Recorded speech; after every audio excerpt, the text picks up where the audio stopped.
Welcome back friends, this is current affairs funda. आज की इस वीडियो में हम क्वाड्रिलेटरल में बात करेंगे रोम्बस की। रोम्बस को हिंदी में कहते हैं समचतुर्भुज।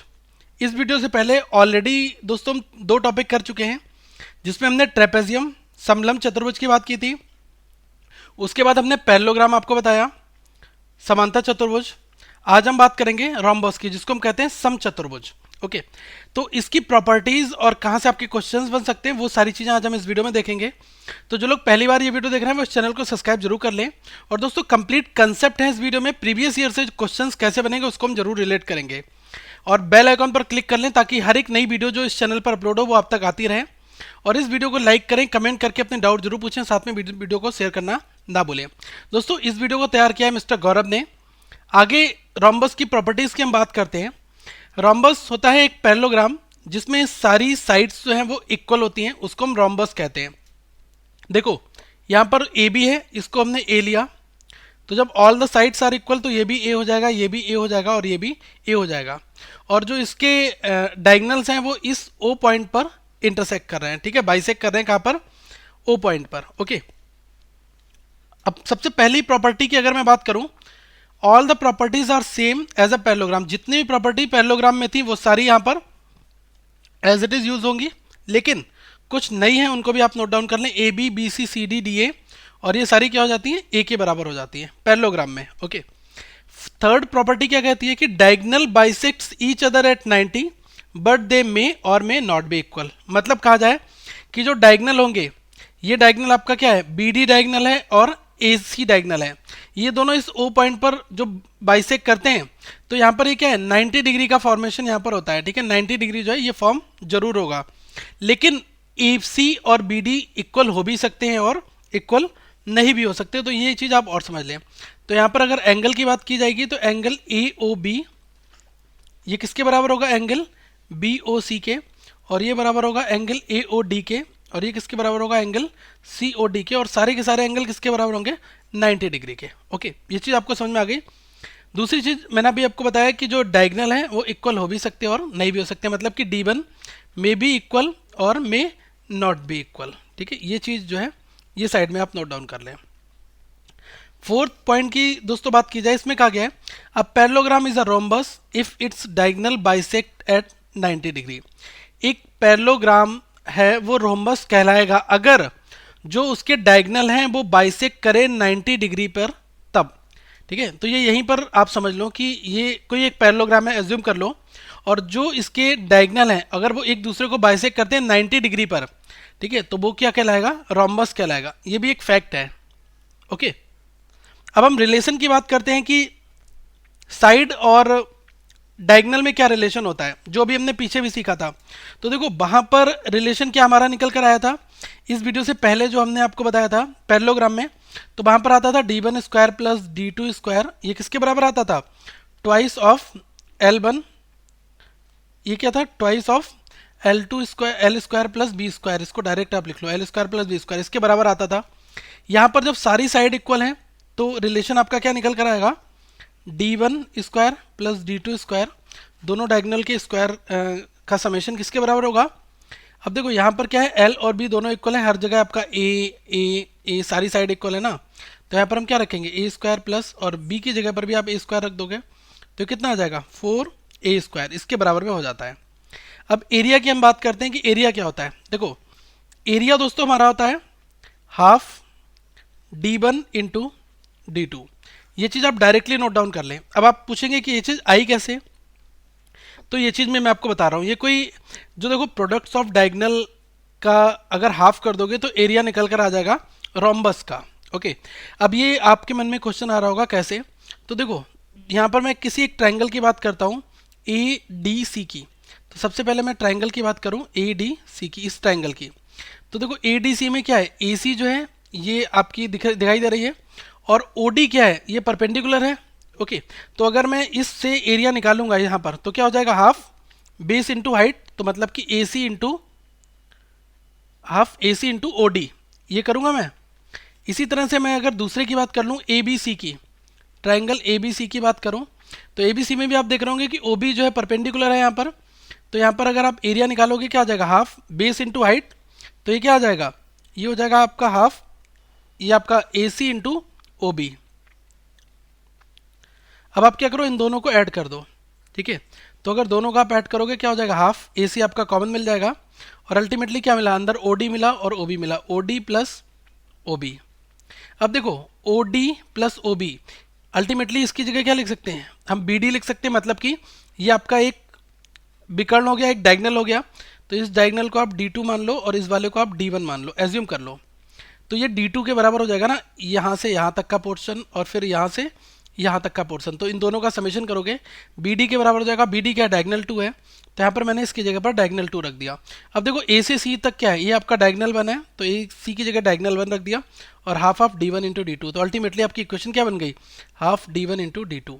यही चीज़ यहाँ पर हमने डायरेक्टली लिखी। ओके, एक और भी फार्मूला है जिसको आपको नोट डाउन करना होगा, तो मैं ऐसा कर रहा हूँ, वो फार्मूला इस बॉक्स में लिख दे रहा हूँ। यहाँ पर क्या है कि इसको हम लिखेंगे A B into A D into sine theta.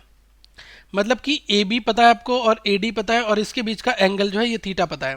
तो क्या है, इन दोनों साइड्स के बीच का एंगल जो है वो अगर आपको पता है तो आप निकाल सकते हैं, area A B into A D into sine theta. जैसा हमने पीछे देखा था, product of adjacent side into sine of angle between them. Okay, seventh property की दोस्तों अगर बात की जाए तो इसमें कहा गया है, when mid point of sides of rhombus is connected then quadrilateral made by such point is also rectangle.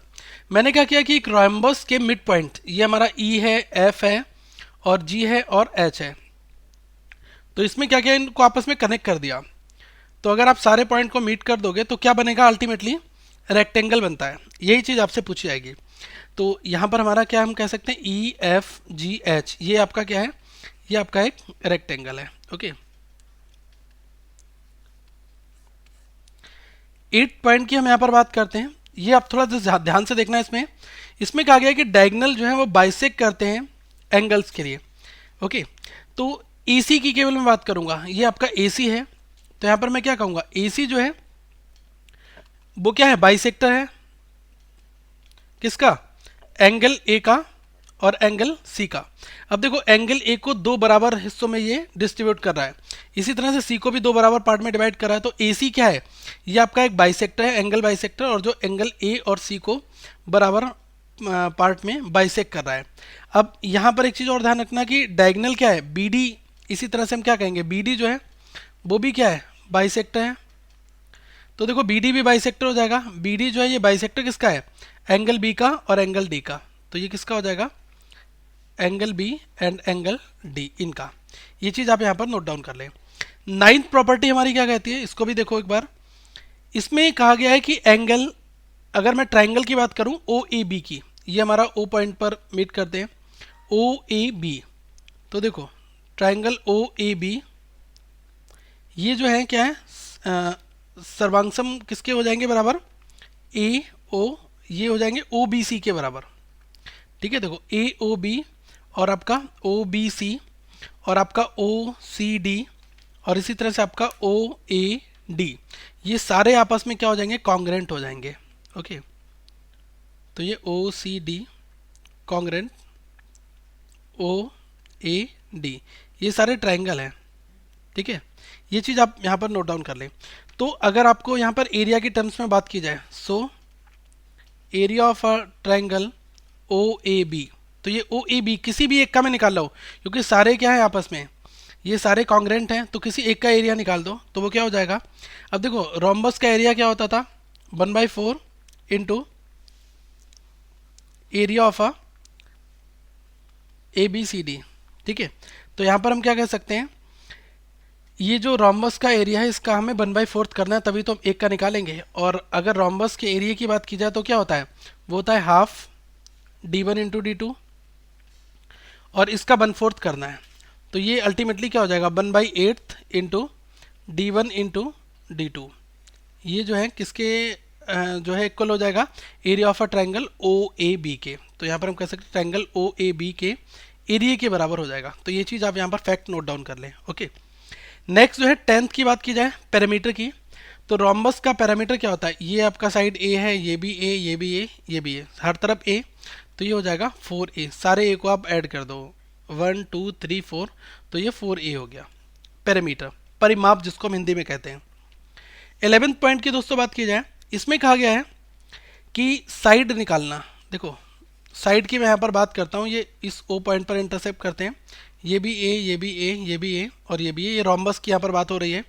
और इसकी साइड मतलब कि साइड कैसे निकालोगे, तो साइड होगी under root D1 divided by 2 का whole square plus D2 divided by 2 का होल स्क्वायर। ठीक है, अब ये कैसे आया, आपके मन में सबसे पहला प्रश्न यही बन जाएगा कि ये फार्मूला जो है साइड निकालने का रोम्बस में, ये मैं मेमोराइज तो कर लूँ लेकिन ये डिराइव्ड कैसे हो रहा है। देखो अभी हमने पीछे ये देखा था कि D1 square plus D2 square जो रिलेशन था डायगोनल और साइड में, वो क्या था 4A स्क्वायर के इक्वल था, ये चीज़ हमें पता है। 4 से इसको आप डिवाइड कर दो तो ये क्या बन जाएगा, D1 square plus D2 square divided by 4 is equals to A square बन गया। अब क्या करो कि 4 को हम क्या लिख सकते हैं, 2 स्क्वायर लिख सकते हैं, 2 स्क्वायर इक्वल टू 4, ये बात सेम होती है ना। तो मैंने क्या किया, D1 square divided by 2 square कर दिया plus D2 square divided by 2 square कर दिया is equal to A square. ठीक है, अब क्या करो कि जब आप A के इक्वल लिखोगे तो इसके ऊपर रूट लग जाएगा, तो अल्टीमेटली जब रूट लगेगा तब ये क्या बन जाएगा, तो रूट लगने पर ये क्या बन जाएगा, D1 डिवाइडेड बाई 2 का whole square plus D2 divided by 2 का होल स्क्वायर, और ये किसके बराबर हो जाएगा, A के बराबर हो जाएगा।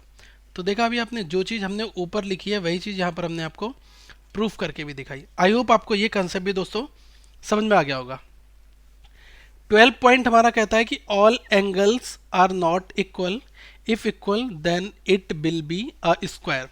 मतलब रोम्बस की अगर बात की जाएगी तो सारे के सारे एंगल जो हैं वो इक्वल नहीं होंगे। अगर सारे एंगल इक्वल होते हैं तो वहाँ पर किसका फॉर्मेशन होता है, स्क्वायर का, वहाँ पर रोम्बस नहीं बनता है। ठीक है, वहाँ पर क्या बनेगा, आपका स्क्वायर बनेगा। ओके, दूसरी चीज बात की जाए, रोम्बस में और में not be a square. Rhombus जो है वो एक स्क्वायर हो भी सकता है और स्क्वायर नहीं भी हो सकता, लेकिन सारे के सारे जो स्क्वायर होते हैं वो क्या हो जाएंगे, आपके रोम्बस हो जाएंगे। इस प्रॉपर्टी को दोस्तों एक बार आप फिर से समझ लें कि मतलब रोम्बस जो है या तो वो स्क्वायर हो भी सकता है, नहीं भी हो सकता है, लेकिन जितने भी स्क्वायर होंगे वो सारे के सारे क्या होंगे, रोम्बस तो होंगे ही होंगे। ओके, और यहाँ पर बात कही गई थी कि सारे के सारे एंगल्स अगर इक्वल नहीं है, all angles are not equal, अगर वो इक्वल हैं तब हम क्या कहेंगे कि वो स्क्वायर बनेगा। ओके, ये चीज का ध्यान रखना। 14 प्रॉपर्टी की हम यहाँ पर बात करते हैं, इसमें कहा गया है a rhombus is a square if its diagonal are equal. मतलब कि रोम्बस जो है वो स्क्वायर कहलाएगा अगर उसके दोनों डायगोनल जो हैं वो इक्वल हो जाएं। तो ध्यान रखना कि D1 जो है वो D2 के बराबर हो जाए। ठीक है, दोनों डायगोनल इक्वल हो गए तो वहाँ पर रोम्बस क्या है, वो स्क्वायर हो जाएगा। ये फैक्ट्स हैं, प्रॉपर्टीज़ हैं, क्योंकि यहाँ से आपके क्वेश्चंस एक एक वन लाइनर बनते हैं, तो इसलिए मैंने आपको ये सारी चीज़ें यहाँ पर बता दी। ओके दोस्तों, अगली वीडियो जो होगी उसमें हम बात करेंगे रेक्टेंगल की और स्क्वायर की। ये दोनों प्रॉपर्टीज़ एक साथ हम कवर कर लेंगे।